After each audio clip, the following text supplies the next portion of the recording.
So guys, what is a draw card? Draw card is nothing but a 90 degrees out of face card. इसको हम क्यों लेते हैं? हम इसको लेते हैं ताकि हमें कम लाइक इंजेक्शन प्रोसेस पता चले, इंजन के अंदर इंजेक्शन कैसे हो रहा है, अर्ली इंजेक्शन है, लेट इंजेक्शन है, बाद में कंप्रेशन प्रेशर्स और जो कंबशन पी मैक्स है और पी कॉम्प है, ये हमारे इंजन में कैसा है, वो उसके पैरामीटर्स, उसकी वैल्यूज़ जानने के लिए हम लेते हैं ड्रॉ कार्ड। और ड्रॉ कार्ड को कैसे लेते हैं आप देखिए इस वीडियो में।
Dari garis lurus yang tadi kita buat seperti ini.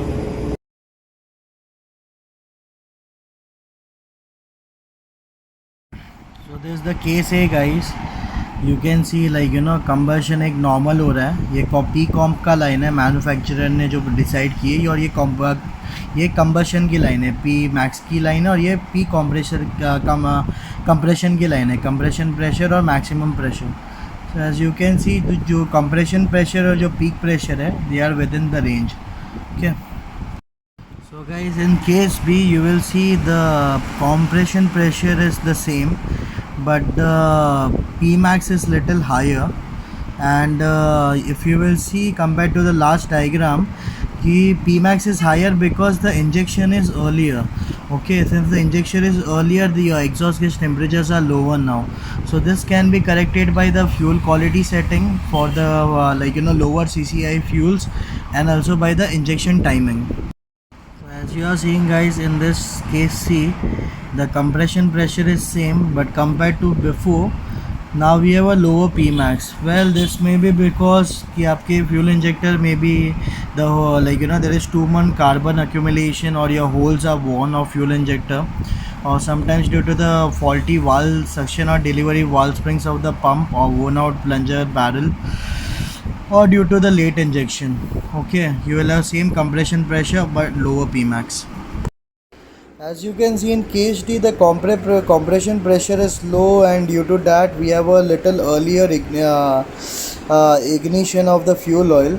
The Pmax is okay, but there is a after burning, the little exhaust gas temperature is on the higher side if you will check the deviation from other units. And generally the cause is due to lower scavenger pressure or higher scavenger temperature. The density of air gets less. So in case E guys, if you will see that the P comp is lower, and due to lower P comp we have a later ignition of fuel oil, injection भी later है. This is generally guys, this pattern you will see when you have worn out piston ring or worn out exhaust valve, and there will be high exhaust gas temperature, and there will be loss of power, and surging भी हो सकता है ऐसे condition में. So the case F, we'll see that the compression pressure is also higher, the Pmax is higher. This generally happens when the engine load is very high.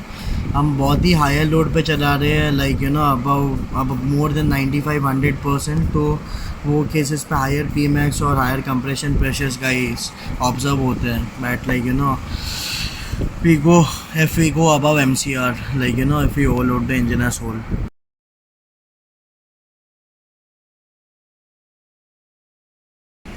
So what is power card guys? Power card is nothing, जैसे नाम पता बताता है, तो power card हम लेते हैं ताकि to calculate the power of the main like main engine, दूसरा कुछ नहीं। पावर कार्ड का ऑपरेशन यही है, and it is in phase card. Piston ऊपर जा रहा है तो वो उसके बाद कार्ड आपका जो ग्राफ है वो ऊपर जा रहा है, पिस्टन नीचे आ रहा है तो वो उसके बाद नीचे आ रहा है। It is the in phase card, it is showing the proper characteristics of the combustion process what is going in the cylinder.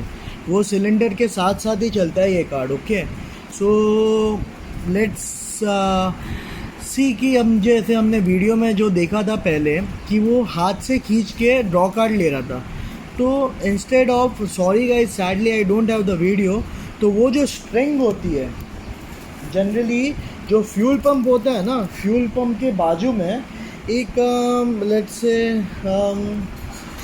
There is a rod. Okay, there is a rod way जो fuel pump के बाजू में ना ऐसा लगा होता है man BMW engine में। ओके, सो यहाँ पे जो रॉड है वो लॉक्ड रहता है। It is to this rod is given, it is connected to the camshaft of the main engine, और the rod as a indicator act करता है। Okay, as a guide.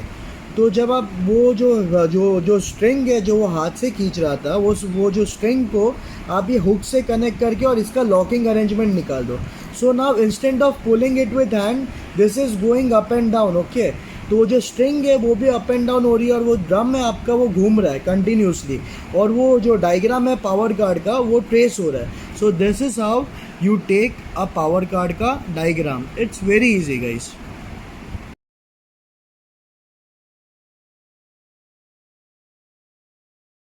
So guys, to have a better understanding of mean effective pressure, let's talk a little about the internal combustion engine का cycle.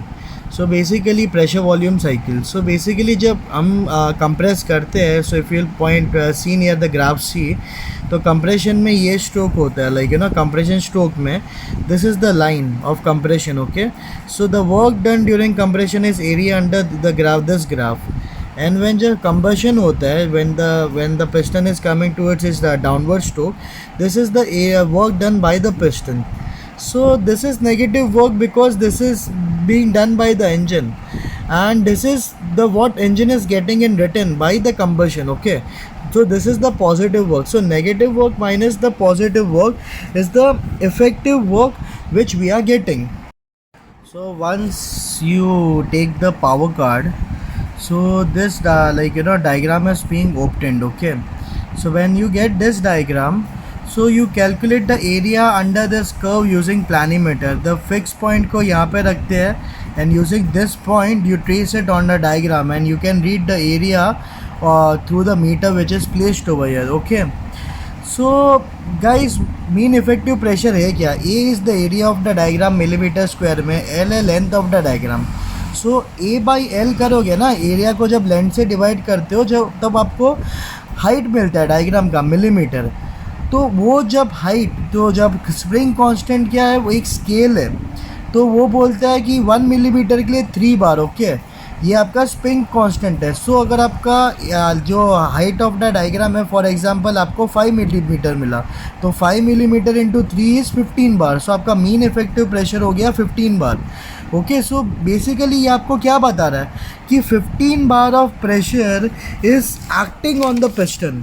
Okay, to effectively push the piston forward and then backward to transmit the energy of from the combustion to the crankshaft during one cycle. Okay, so 15 bar of pressure effectively एक piston पे जो है वो act कर रहा है to push the piston up, and then it down for its one crank cycle. Okay, that is the mean effective pressure.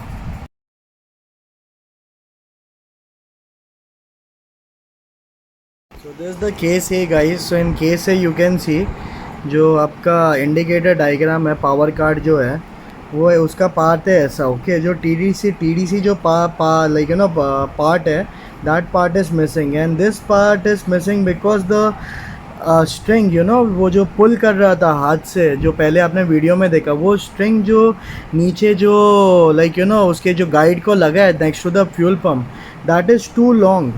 तो लंबा होने की वजह से जब वो ऊपर आता तब TDC का पार्ट वो बराबर कैप्चर नहीं कर पाता। Okay, so this is the observation in the case A. when the string is too long, the TDC parts gets missing. Okay.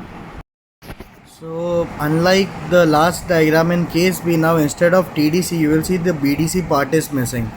So ये कब होता है गाइस कि जब आपका स्ट्रिंग जब टू शॉर्ट होता है ना, तो ऊपर जाने के टाइम कोई प्रॉब्लम, नीचे के टाइम पे if the string is short it can not trace the downward part properly, like you know, the downward part of the diagram.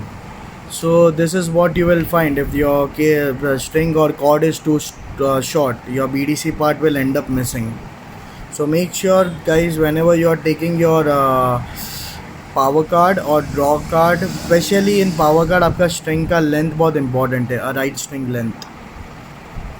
So guys, unlike last two diagrams, in this diagram you will see जो atmospheric line है वो ये side से थोड़ा ऊपर shoot किया. Okay, it is shooting little upwards.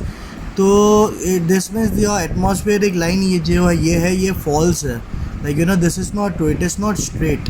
Okay, तो ये क्यों होता है गाइस, अगर आपका इंडिकेटर कॉक लीक कर रहा है ना, सो ये थोड़ा जंप होके ये थोड़ा ऊपर जाएगा, like you know, when you are, जब एटमॉस्फेरिक लाइन हम जब खींचते हैं indicator like you know drum पे, जो उसके चार्ट पेपर पे, तो अगर ऐसा कुछ आपको शेप दिखा, like you no, if the line is not straight and if the shape is uneven, मतलब आपका इंडिकेटर कॉक लीक कर रहा है.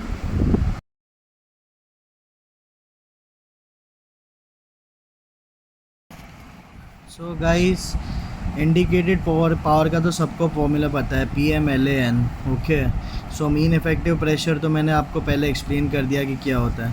तो ये IP जब कैलकुलेट करते हैं तो एक सिलेंडर का मिलता है. तो अगर सबका एज अ होल पावर पता करना है कि इंजन का टोटल पावर कितना है, हर सिलेंडर की IP जो है उसको ऐड कर लो तो आपको टोटल IP मिल जाएगी. वो है इंजन की इंडिकेटेड पावर. तो इंडिकेटेड पावर और इंडिकेटेड हॉर्स पावर का रिलेशनशिप 0.7355 का है, जैसा कि आप देख रहे हो. सॉरी. एंड अभी will talk about the brake power. So brake power का फॉर्मूला है कि 2π/NT basically. So N is the number of revolution per second और T इज़ द टॉर्क. वो हम लोग मेन इंजन के शाफ्ट पे मेजर करते हैं टॉर्शन मीटर यूज़ करके. और ब्रेक पावर और BHP का भी रिलेशनशिप है 0.7355 का. और अभी last but not the least, the specific fuel consumption. अगर स्पेसिफिक फ्यूल कंजम्पशन IP के लिए करना है तो fuel consume per hour divided by indicated power, और ब्रेक पावर के लिए करना है तो fuel consume per hour divided by brake power. Okay, और मैकेनिकल एफिशिएंसी क्या है, brake power divided by indicated power. और इंडिकेटेड थर्मल एफिशिएंसीज के लिए फॉर्मूला जो दिया है देख लो, और ब्रेक थर्मल एफिशिएंसी के लिए गाइस मैंने फॉर्मूला दिया है वो देख लो. And please take screenshot of this like you know this segment, please, like you know, it will be very helpful for your exams and for your ship when you go on ship for calculation. So guys, hit the like button if you like the video and subscribe my YouTube channel. My name is Second Engineer Officer Viral Dungrani on YouTube, so subscribe it for regular updates. Thank you.